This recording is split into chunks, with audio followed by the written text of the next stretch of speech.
जो राजभाषा है वो हिंदी है, कहने लायक है। ये सिर्फ और सिर्फ किताबों में लिखी गई बात, ना कि ये धरातल पर।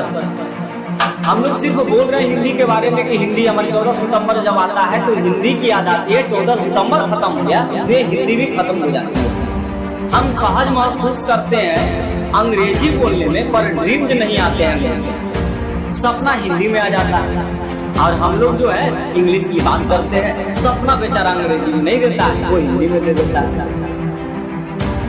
हम लोग अगर कोई हिंदी में बोल रहा है तो सबसे बेवकूफ उसी को मान लेते हैं। अगर 4 लाइन इंग्लिश का बोल दे तो सबसे हम उसको महत्वपूर्ण व्यक्ति मान लेते हैं। ये हमारी भी गलती नहीं है, ये हमारी गलती नहीं है। कुछ लोग कुछ छाप छोड़ करके गए और बच्चे लोग यहाँ पर छोड़ने का काम कर रहे हैं। कौन से लोग छाप छोड़ करके गए? अंग्रेज हमारे ऊपर छाप छोड़ करके गए और भारत में रहने वाले अंग्रेज जो है ये हमारे ऊपर छापा छोड़ गए। आज जितने भी स्कूल कॉलेजेस हैं सब में क्या क्या, जितने भी विद्यालय, महाविद्यालय, विश्वविद्यालय सभी में जो है अंग्रेजी का प्रचलन बढ़ गया।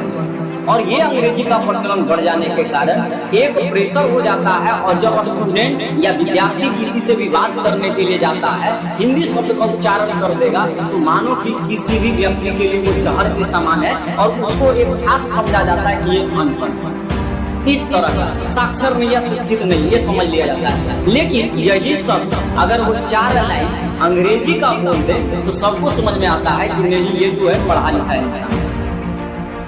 तो यहाँ पर जो है क्या भारतेंदु हरिश्चंद्र मूर्ख थे, क्या कबीर मूर्ख थे, क्या रैदास मूर्ख थे, क्या ये हजारी प्रसाद द्विवेदी जी मूर्ख थे? क्या इनमें महानता नहीं छिपा था? क्या सब में महानता छिपा था? लेकिन आज जो है ना हिंदी को दबाया जाए, हिंदी को हर जगह दबाया जाए। इसका सबसे बड़ा कारण जो है, देखिएगा एक संसद में नियम लागू हुआ कि संसद की जो कार्य प्रणाली चलेगी कुछ दिन तक इंग्लिश में चलेगा, बाकी हिंदी में चलेगा। क्या हुआ? इन गोरे लोगों ने गोरे को चले गए, कुछ दिन छोड़ करके बोला कि संसद में चलेगा कार्य बाहर अंग्रेजी में, उसके बाद हिंदी कर दिया जाएगा। आज देख लीजिए उन गोरे लोगों का प्रभाव, उन अंग्रेजों का प्रभाव है कि आज तक हिंदी में बातचीत करने में लोग घबरा जाते हैं और बोलते हैं कार्यक्रम। यहाँ तक कि यहाँ की जो सबसे ऊंचा न्यायालय है, जिसको सबसे मेन न्यायालय पर बोलते हैं, वहाँ पर भी हिंदी नहीं चलता। वहाँ पर अंग्रेजी में बात करने के लिए जाना पड़ेगा, वहाँ पर अंग्रेजी में बात हो रखेगा। हिंदी पेपर नहीं दे सकते, हिंदी पेपर में का जो अगर कटिंग दिखाएंगे वैल्यू नहीं होगा, अंग्रेजी पेपर का कटिंग दिखाइए। ये क्यों प्रचलन है? किस देश में रह रहा है? या इंग्लैंड में रह रहा है या भारत में रह रहा है? ये सोच रहा है। हिंदी का जो लीजिएगा, हिंदी में नहीं बात कर सकते। आपको खुद नहीं समझ में आ रहा है कि हम अपने को कैसे प्रेजेंट करें, जज के सामने किस तरह से हम रिप्रेजेंट करें, वो आपको नहीं समझ में आएगा। और सारी बातें हिंदी में नहीं होकर के अंग्रेजी में होता है। कहाँ पर क्या हम कर सकते हैं, कैसे हम प्रेजेंट कर सकते हैं, ये सारी चीजें है हमारे साथ। एक बद्री नारायण चौधरी प्रेमगंज जी बोले हैं, बोल सकत हिंदी नहीं अब मिलिए हिंदी को। आज जो है अंग्रेजी भाषण करते, अंग्रेजी हिंदी में बोलने में लोग संकोच खाते हैं। और जो इसमें जो है हिंदी बोलने में लोग को डर लगता है। और अंग्रेजी में भाषण देने के लिए, भाषण देने के लिए अगर बोलिए तो बहुत ज्यादा जाता है। अंग्रेजी भाषण कर अंग्रेजी में जैसे मान लीजिए जिस भाषा जो है ना वो अपनी भाषा है, अंग्रेजी जो है अपनी भाषा है, उसको लोग उपयोग कर रहे हैं। क्यों आज हिंदी के बारे में बोलना पड़ रहा है? क्या कारण है कि हिंदी को इतना ज्यादा बोलना पड़ रहा है? ध्यान दीजिएगा, आज हमारे देश में सबसे ज्यादा बोली जाने वाली भाषा हिंदी और सबसे खत्म होने वाली भाषा आज हिंदी है। तीव्र गति से इसका विनाश होते जा रहा है और फिर गति से विनाश हो जाने का सबसे बड़ा श्रेय हो जाता है यहाँ के मिनिस्टर, यहाँ के मंत्री, भारत में रह रहे मंत्री जो आज अंग्रेज वस्त्र पहन लेते हैं हिंदुस्तानी का, लेकिन दिल जो है ना वो आज भी इंग्लैंड में, आज भी वो गुलाम है। आज भी पता नहीं किस मानसिकता में लोग पड़े हुए। सोचिए वह भाषा जिसमें आप अंग्रेजी की तुलना, आज अंग्रेजी की तुलना कीजिए हिंदी से, मात्र 26 लेटर में अंग्रेजी खत्म हो जाता है। क्या हिंदी 26 लेटर में खत्म हो जाती है? नहीं खत्म हो जाती है। जटिलता कितना ज्यादा है, जिसमें जटिलता है उसमें रहस्य छिपा हुआ है, जिसमें जटिलता नहीं उसमें रहस्य नहीं मिलता है। तो जटिलता हिंदी में है, रहस्य हिंदी में है। हिंदी कहा जाता है, ऐसे तो निकल करके आई है, संस्कृत से हिंदी निकल करके आई है। यह भाषा बहुत लोगों को जोड़ता है, बहुत लोगों को आपस में जोड़ता है। अब हम ये भी बात करेंगे कि क्यों अधिकारी का जो जॉब होता है, नौकरी होता है, उसमें हिंदी जरूरी चाहिए। क्यों जरूरी चाहिए? क्योंकि यहाँ पर जो लोग मिलते हैं वो हिंदी बोलने वाले लोग हैं, ना कि अंग्रेजी बोलने वाले लोग मिलते हैं। हम लोग किस तरह से वहाँ पर रिप्रेजेंट करेंगे? क्या जनता को अंग्रेजी में समझाएंगे या फिर हिंदी में समझाएंगे? समझाना तो हिंदी में पड़ेगा ना, तो फिर ये अंग्रेजी का प्रचलन क्यों बढ़ते जा रहा है? इसको त्यागना पड़ेगा, इसको त्यागना पड़ेगा। और इसमें सबसे बड़ी वजह जो आज बन चुकी है वो CBSE स्कूल, ये बहुत ज्यादा बढ़ावा देते हैं।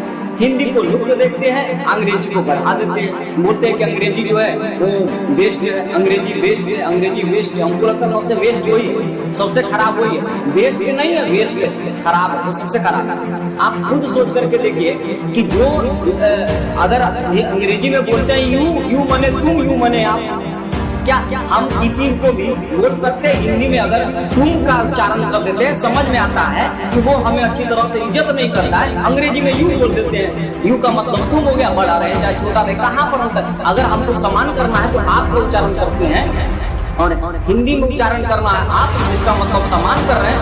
तू का मतलब हो गया, तुम का मतलब हो गया कि हम उसको जो है अपमान तरीके से कर रहे हैं, या तो हमसे छोटा। लेकिन यहाँ तो अंग्रेजी में समझ में नहीं आता है कौन छोटा है कौन बड़ा, यू मने तुम, यू मने आप। यहाँ पर ये नहीं समझ में आ रहा है, तो किस जंजाल में हम लोग पड़े हुए हैं? ठीक है, एक बड़े आदमी के सामने भी यू का उच्चारण कर रहे हैं, तो क्या ये इससे हम लोग को मुक्ति पाना है? क्या सिर्फ 14 सितंबर ही हिंदी दिवस के रूप में आ रहा है? इसके बाद क्यों नहीं आ रहा है? इसके बाद हम लोग पढ़ने में कुछ संकोचा रहे हैं। ठीक है, इस पे असहज महसूस लोग कर रहा है, आज घुटन महसूस होती है हिंदी में, लोग घुट जाते हैं। और लोग कहते हैं कि अंग्रेजी medium is the best medium. कहाँ से? हिंदी सबसे श्रेष्ठ है, भाषाओं में श्रेष्ठ, वर्तमान भाषाओं में ऐसे तो सबसे श्रेष्ठ अगर भाषा की बात करें संस्कृत है, और दूसरी श्रेष्ठ भाषा मानिए तो आपका हिंदी वह भाषा जो बहुत ज्यादा बोली जाती है हमारे देश में, लुप्त होने वाली भाषा आज नहीं।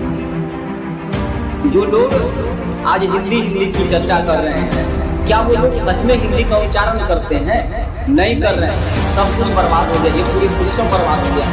यहाँ तक कि आप किसी बड़े संस्थान में चले जाइए तो वो हिंदी स्कूलों में क्या किया जा रहा है, आज मजबूर किया जा रहा है कि तुम अंग्रेज बनो। आज ये मजबूर नहीं किया जा रहा है कि तुम भारतीय बनो, आज मजबूर किया जाता है कि तुम अंग्रेज बनो। और ये मजबूर क्यों किया जाता है? क्योंकि अगर हिंदी बोलते पकड़े गए ना, बहुत ऐसे स्कूल है, बहुत ऐसे कॉलेज है जहाँ पर हिंदी बोलते पकड़े गए, आपको फाइन दे दिया जाता है, फाइन मार दिया जाता है। क्या हम अपनी भाषा को उच्चारण करने में भी फाइन देंगे? क्या फाइन भरना पड़ेगा? क्या हम कौन से देश में, इंग्लैंड में है या फिर अपने देश में, भारत में? ऐसे भी स्कूल है जहाँ पर हिंदी का उच्चारण नहीं कर सकते हैं, उस स्कूल का नाम नहीं लेना चाहेंगे, लेकिन वहाँ पर हिंदी का उच्चारण नहीं कर सकते हैं, बैन लगा दिया गया। बोलता है कि सिर्फ और सिर्फ अंग्रेजी का उच्चारण कीजिए। क्यों अंग्रेजी का उच्चारण करें? भाषा किसी का गुलाम होता है क्या? किसी का गुलाम? भाषा तो एक स्वतंत्र है। हजारी प्रसाद द्विवेदी जी ने भी कहा है, भाषा एक स्वतंत्र है, या एक मानसिक मन से निकली हुई वो बातें हैं जिसको हम किसी के सामने रखते हैं और वो उस चीज को समझ जाए, वही हमारी भाषा है। तो क्या हम किसी के गुलाम है? क्या भाषा के तो कोई गुलाम नहीं है, तो हम क्यों अंग्रेजी के पीछे पड़ेंगे? सबसे समझ में यही आता है कि इसको बड़े स्तर से फैलाना पड़ेगा। और जो मानसिकता लोगों के मन में बना हुआ है कि हिंदी से ये नहीं कर सकते, हिंदी से वो नहीं कर सकते, ये सारी। दूसरा, कॉलेज के साथ साथ यहाँ फिल्म इंडस्ट्री का जो है, फिल्म जो निर्माण करता है, उनका सबसे बड़ा प्रभाव रहा है हिंदी को बर्बाद करने में। ये लोग क्या करते हैं? ये लोग नगमता के साथ साथ सबसे ज्यादा अंग्रेजी का प्रयोग करते हैं, जिसके कारण यहाँ पर बैठे भारत में उपस्थित जितने भी गार्जियन हैं, जितने भी अभिभावक लोग हैं, उनके मन में अब बैठ गया, अच्छा अंग्रेजी बोलता है इसका मतलब बहुत अच्छा है, अंग्रेजी बोलता है इसका मतलब बहुत अच्छा है। एक पर्सनालिटी वाला व्यक्ति दिखा दिया जाता है और उसके बाद वो अंग्रेजी में बोलेगा, तो सबको समझ में आया बताया ये अंग्रेजी में बोल रहा है, इसका मतलब है ये अच्छा व्यक्ति है। ये दूसरा सबसे बड़ा फिल्म निर्माता जिसका प्रभाव हम लोग के लाइफ में हमेशा पड़ता है। तीसरा कौन से लोग हैं? तीसरा वह लोग हैं जो किसी भी चीज का निर्माण करते हैं। वो क्या करेंगे कि अगर आप एक हॉर्लिक्स का पैकेट भी लीजिएगा ना तो उसमें अंग्रेजी में लिखा हुआ रहेगा। हम लोग को क्या समझ में आता है कि अंग्रेजी क्या है? चलिए हम लोग को समझ में आता है। जो अनपढ़ लोग हैं या कोई हिंदी जो लोग पढ़े हुए हैं उनको क्या समझ में आता है कि इसमें क्या क्या मिलाया गया है, क्या क्या नहीं मिलाया गया है, क्या फायदेमंद है, क्या फायदेमंद नहीं है। उनको कैसे प्रोजेक्ट कीजिएगा? अंग्रेजी का प्रयोग कर दिए, पता नहीं चल रहा है कि भारत में रह रहे हैं या कहाँ रह रहे हैं, इंग्लैंड में रह रहे हैं, दूसरे देश में रह रहे हैं। आज भी अंग्रेज तो चला गया पर एक चीज छोड़ करके चला गया, अंग्रेजी छोड़ करके चला गया। शायद आने वाले वर्ष में ये बोल सके, वो दावे के साथ कह सकता है कि आज भी हम तुम लोग को आजाद नहीं किए हैं, आज भी हम तुम लोग को गुलाम बनाए हुए हैं। क्यों? क्योंकि अंग्रेजी हम तुम्हारे ऊपर छोड़ करके गए हैं जिसमें तुम मानसिक रूप से गुलाम हो चुके हो। हिंदी कहीं ना कहीं इसकी रक्षा हम लोग को करना चाहिए और ये बहुत जरूरी है। तो आप लोग भी हिंदी को बढ़ावा दीजिए और ज्यादा से ज्यादा हो सके इस बात को सबके सामने विशेष 14 सितंबर हिंदी दिवस, ये सिर्फ 14 सितंबर तक सीमित ना रहे, ये सभी लोग। और हिंदी जो है एक बहुत ही अच्छी भाषा है और ये जो है सबसे सरलता, सबसे मधुरता भाषा हिंदी की। इसका व्याख्यान, इसकी बातें, इसकी मधुरता एक अंदर से नया एहसास पैदा करती है जो अन्य भाषा